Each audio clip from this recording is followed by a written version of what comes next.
في 2025 ومع تطور السوشيال ميديا بقى شيء شائع جدا ان انفلونسر او بلوجر يعملوا براند والبراند ده ينجح. بس في 2013 الوضع كان غير، ورغم ان شهرتها ونجاحها على السوشيال ميديا سبب من اسباب نجاح البراند بتاعها، الا انه ابدا ما كانش السبب الوحيد.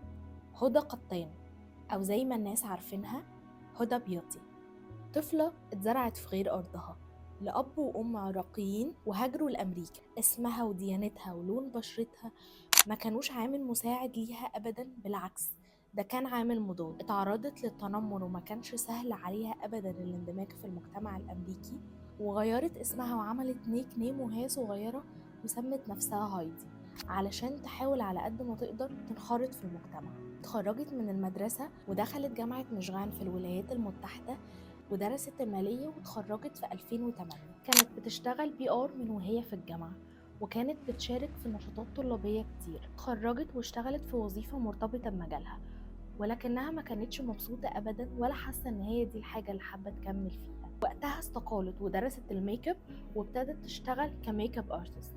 كانت شاطرة جدا وشغوفة بشغلها، وكان عندها عملاء كتير قوي من ضمنهم فنانين كتير مشهورين. تزامنا مع الاستقالة ومع بداية شغلها كميك اب ارتست، هدى أنشأت مدونة في 2010 سمتها هدى بيوتي، واللي كانت بتشارك متابعينها توتوريال الميك اب وتيبس اند تريكس ليها علاقة بالميك اب والجمال.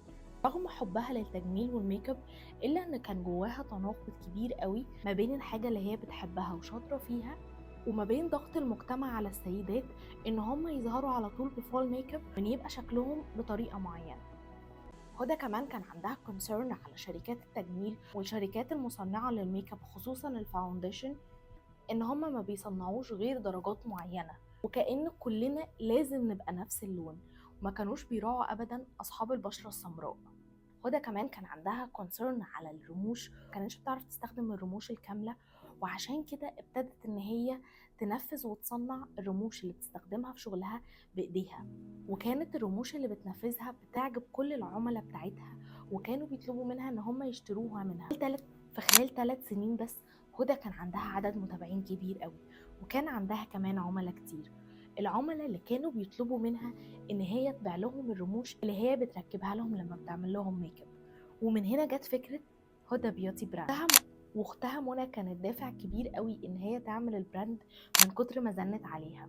واختها عليا سلفتها اول $6000 ابتدت بيهم المشروع. ومن هنا ابتدت رحله هدى بيوتي باول منتج تصنيع الرموش. ابتدت في تصنيع الرموش وابتدت توزعها في سيفورا في دبي.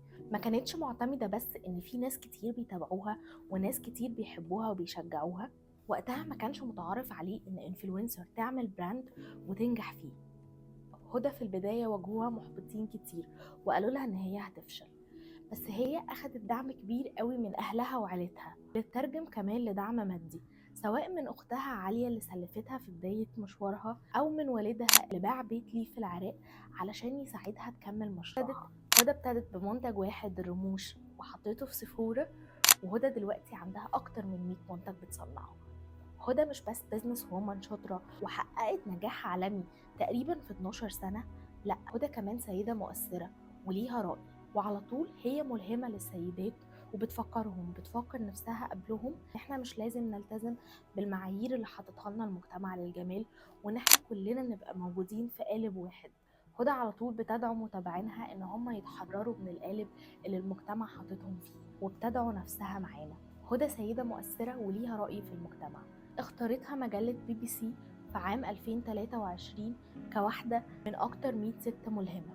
وفي العام نفسه اختارتها مجلة فوربرس واحدة من ضمن أهم السيدات العاصميات في أمريكا. وفي عام 2024 هدى كانت على قائمة فوربس لأقوى 100 سيدة في الشرق الأوسط.